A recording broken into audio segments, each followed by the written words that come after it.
Be on 3.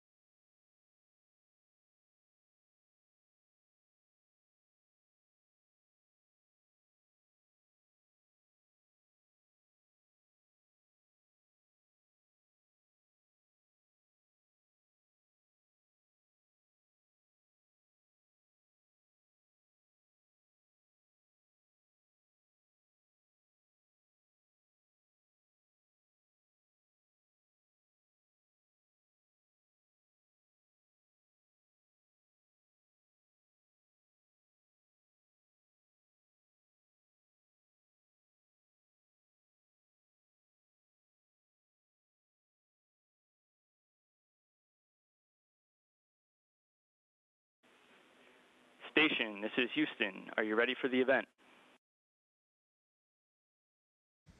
Houston Station, we're ready for the event. Associated Press, this is Mission Control Houston. Please call station for a voice check. Station, this is Marcia Dunn of the Associated Press. How do you hear me? We have you loud and clear from the International Space Station. Well, Mike, Jeanette, it's a pleasure to talk with you both today from the Kennedy Space Center. You've got important guests coming next week, the first Starliner crew. What, if any, extra precautions are you taking ahead of the docking, since this is the first time Starliner is arriving on your doorstep with passengers? Well, the first precautions are to kid-proof the station, because Butch and Sonny are our really good friends, and we kind of know their behavior.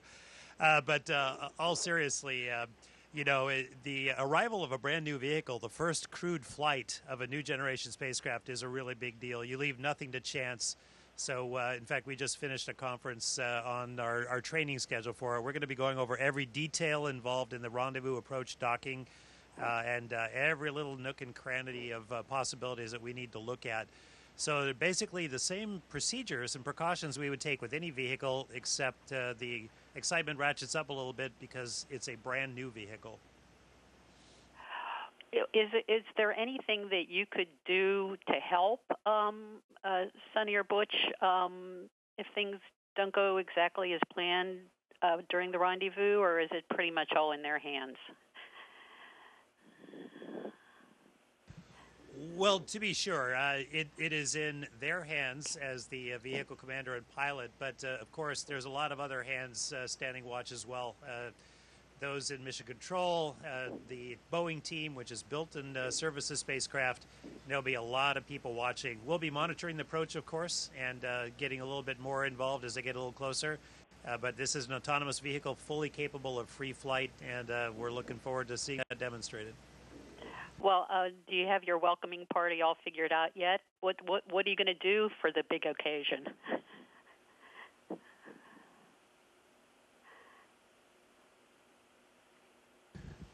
Well, whenever any crew arrives, the crew that's on board usually help prepare the station for their arrival. That means getting their sleeping quarters, their sleeping bag ready, even looking for some of their items, personal items that may have come up early. So we're really just going to try to make it more welcoming as they come on aboard. Well, Jeanette, I have another question for you. What is the most thrilling thing you've discovered about living in space so far? And I'm assuming it was worth the long wait, but you tell me. It was definitely worth the long wait. There's so many things that wowed me. When I saw it, wow. That's all I could think. And just the feeling of being weightless in space, this whole feeling. And, this was the biggest wow. You just kind of float, and it's natural in space. It becomes natural, I should say. But the biggest thing for me was seeing the planet from this vantage point. It's absolutely breathtaking. And its beauty, its position in space, the blackness around it, all of it will just, it just causes you to gasp and just say, wow, that's our home, and there's nothing nearby. So we really have to take care of our planet. Well, I can't help but think about current events on Earth, and the Earth must look so peaceful from space. If only you could, I don't know, beam back that sense that you're talking about to the rest of us down here. Yeah, and just to reiterate, I think what most astronauts have said was that you don't see the lines dividing people from here, and it is just one planet, and there's nothing extremely close by except our moon. So the impetus to take care of it when you see it is to me, it's normal because, yeah, there's nothing like seeing our home from this vantage point.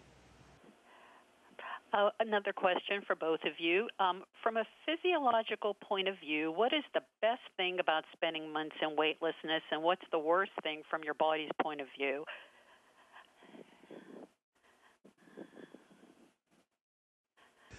Well, this is kind of my passion, Marcia, as you're probably aware, that the human in space, how we adapt to our capacity to change every system in the body to try to make us better for being in this environment.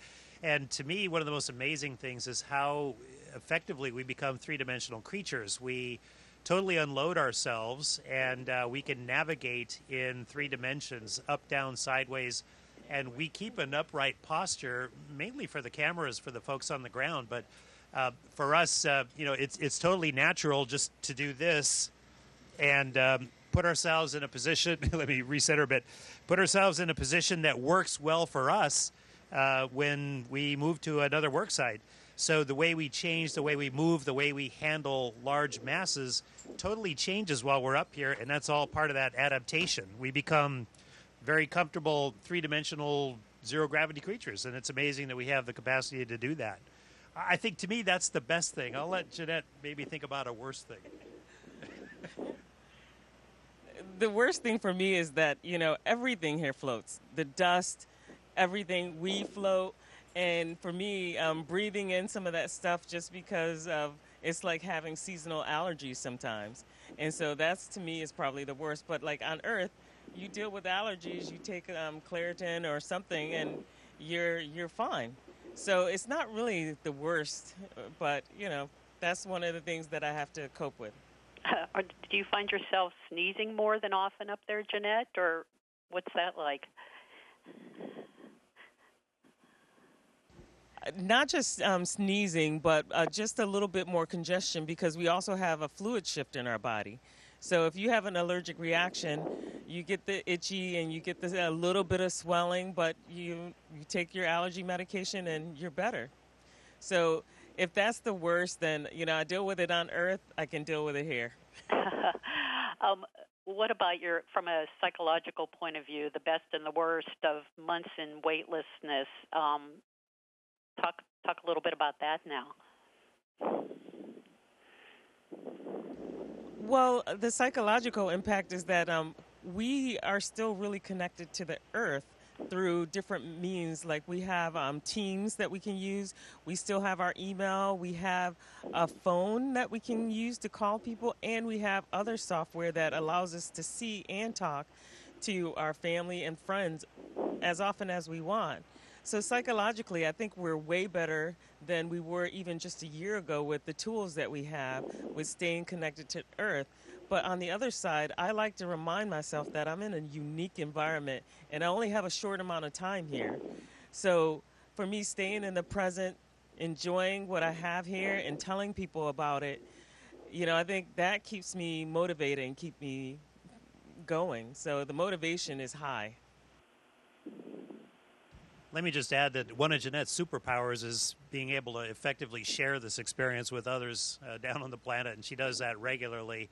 And I think there's a big boost in being able to share this experience for us personally as well. Well, 2 of your Russian colleagues are in the midst of a 1-year mission, right? What from where you guys float, how are the 2 cosmonauts doing with such a long mission, and could you ever envision yourself doing that by choice? Well, first of all, Oleg and Kolya are doing great. They were chosen for this experience for good reasons. They're both very professional, well-mannered, and just a lot of fun. We have an excellent relationship with these guys. We see each other every day. We talk frequently.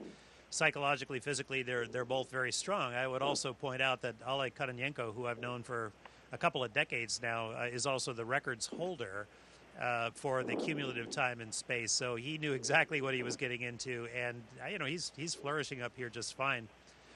As far as my own personal choice, I actually was willing to spend a year up here as well. It's interesting to see how we adapt. The adaptation happens over a period of several weeks, and that gives way to endurance, and that's a whole different chapter in things. And 6 months goes by in the blink of an eye, but I would love to see what happens beyond 6 months at some point. Well, is NASA going to take you up on your offer? And should NASA be flying more one-year astronauts like the Russians do on occasion? What's your thought on that, Mike? Well, I wish it was up to the individual to just say, hey, I'm ready to fly, book me on the next flight. It's not. But we have certainly been willing to fly people under various circumstances, planned and otherwise, for a year. We can do it. Our food habitability countermeasure systems are very good right now, and we can do it with a fair degree of confidence. As far as should we, we're accumulating the experience we need. We share data with our Russian colleagues, and I think we will have a pretty informed database of what happens to people when they fly for a year, which will serve us very well when we want to break orbit and head to Mars for these potentially multi-year missions. So I think we are developing that experience base organically, and it's paying us forward. Well, another question for you, Mike. As a repeat space station flyer, how is your body doing this time? Better or worse than your previous missions? And do you think age is a factor at all in how it's adjusting up there? And also a belated happy birthday, by the way. Well, thank you very much. I had a pretty amazing birthday celebration. It seemed to last for a few days. So I will say personally that I actually adapted quicker during this time. Now, how much of that, even though there was a 11 or 12 year gap between the flights, how much of that is cognitive strategies versus what's innately remembered by the body? That's up to debate. I'm not sure. But I felt very comfortable very quickly up here, just both handling the fluid shift and some of the other changes and being able to navigate in 3 dimensions and handle things and not lose stuff. So I would say that whatever factor age may have played, I did adapt more quickly, this being my 3rd space flight. I know that we've flown several people in their 60s. My colleague Don Pettit is going to ratchet that up and I believe turn 70 if all goes as scheduled.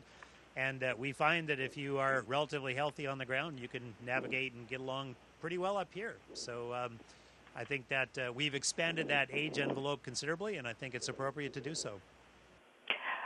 Oh, for moon crews, when NASA is picking its moon landing crews, what other attributes, all the astronauts we know are very well trained, they're all in good shape, have sound mind, but what extra oomph might they need if they're going to be assigned to a moon landing mission? What do you two think about that? What kind of characteristics would you be looking for if you were picking a moon landing crew? And especially the first crew. Well, I think Mike has a lot more data on this, but only thing I can see is that, it's not necessarily the first time that we've been to the moon, but it's been a long time. So they have to set the target and learn a bunch of new things and do all of these things for what seems like the first time. And being the first in anything is always tougher than the second person, third person, fourth person.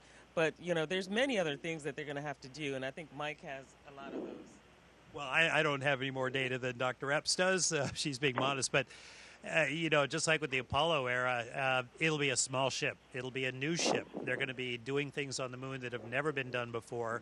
Compared to what we have from a habitability standpoint, ample space, ad lib, and almost unlimited access to water and oxygen and consumables and food, it'll be a very austere environment, very expeditionary, very exploration-oriented.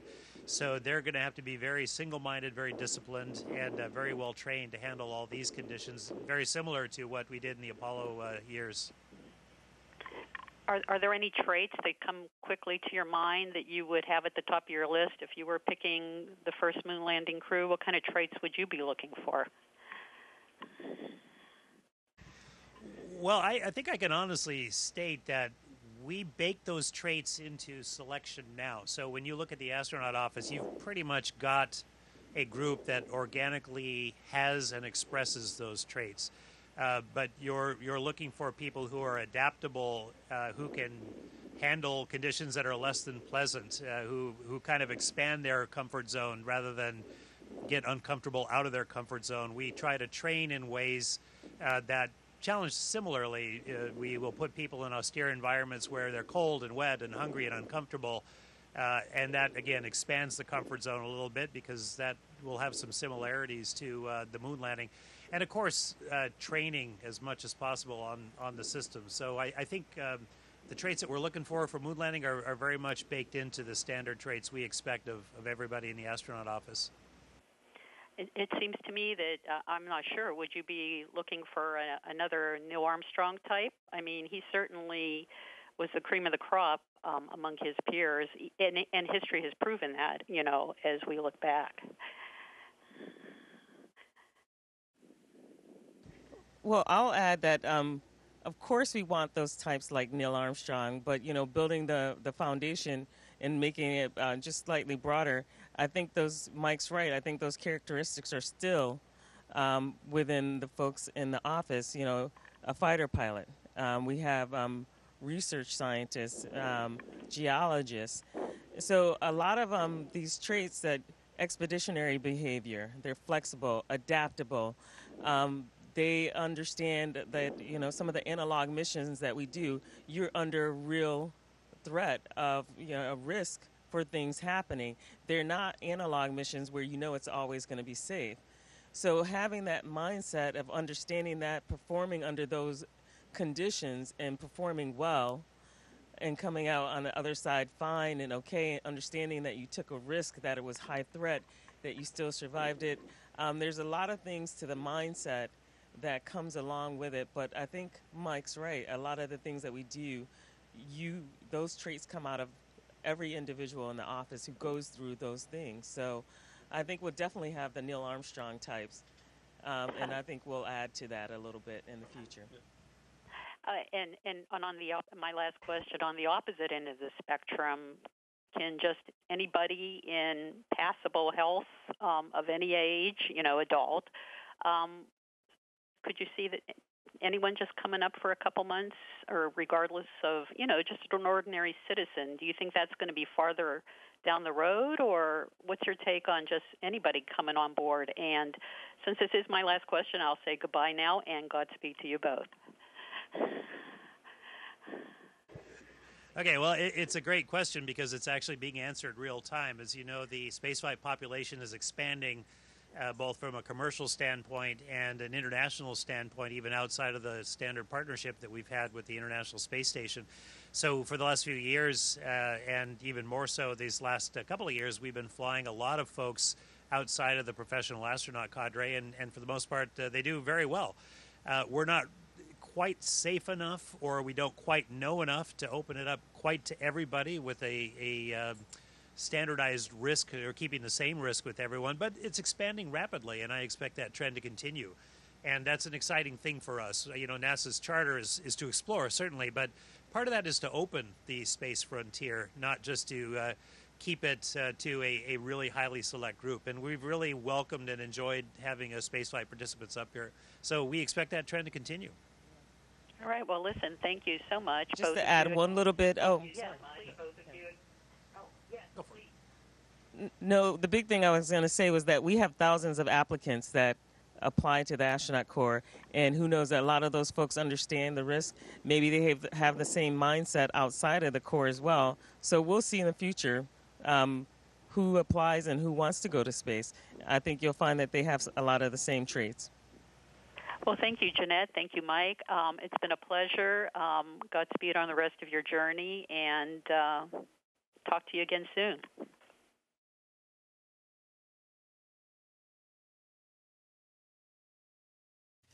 Station, this is Houston ACR. Thank you. That concludes our event. Thank you to all participants. Station, we are now resuming operational audio communications.